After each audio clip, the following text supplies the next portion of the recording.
चीन ने भारत से सीमा विवाद की सबसे बड़ी वजह बताई है। चीन के विदेश मंत्रालय ने मंगलवार को नियमित प्रेस ब्रीफिंग में कहा कि भारत चीन से लगी सीमा पर इंफ्रास्ट्रक्चर का विकास कर रहा है और सैनिकों की तैनाती बढ़ा रहा है, जो तनाव की मूल वजह है।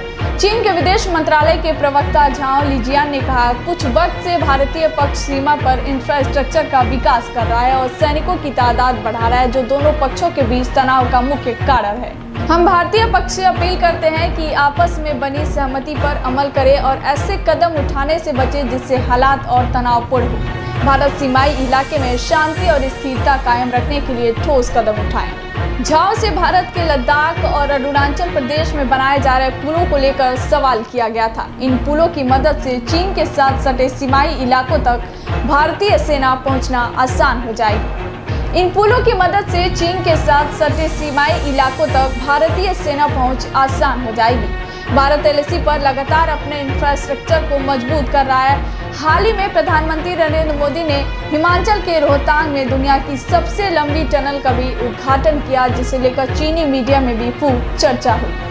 पीएम नरेंद्र मोदी ने सुरंग का उद्घाटन करते हुए कहा कि ये सुरंग देश का बॉर्डर इंफ्रास्ट्रक्चर की नई ताकत बनेगी। पीएम मोदी ने चीन को इशारों में संदेश देते हुए कहा कि बॉर्डर इंफ्रास्ट्रक्चर की कई परियोजनाएं पूरी हो चुकी है और कई पर तेजी से काम चल रहा है। इसके बाद ग्लोबल टाइम्स ने भी अटल टनल को लेकर एक ओपिनियन आर्टिकल छापा और कहा था कि चीन के साथ जंग में ये टनल काम नहीं आएगा।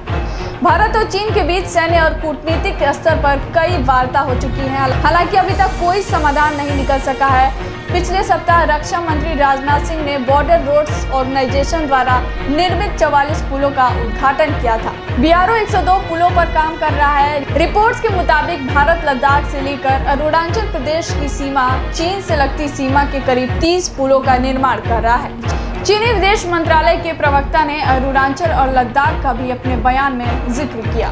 झाओ ने कहा, पहले मैं तो यह स्पष्ट कर देना चाहता हूं कि चीन ना तो भारत के अवैध केंद्र शासित प्रदेश लद्दाख को मान्यता देता है और ना ही अरुणाचल प्रदेश को।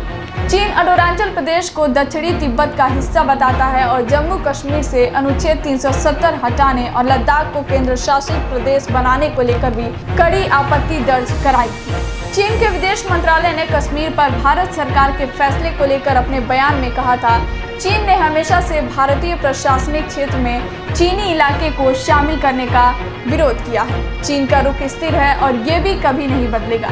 जब पिछले साल भारत के विदेश मंत्री एस जयशंकर ने चीन का दौरा किया था तो उन्होंने अपने समक्ष को आश्वस्त भी किया था कि लद्दाख की स्थिति में बदलाव का एलएसी पर कोई असर नहीं पड़ेगा।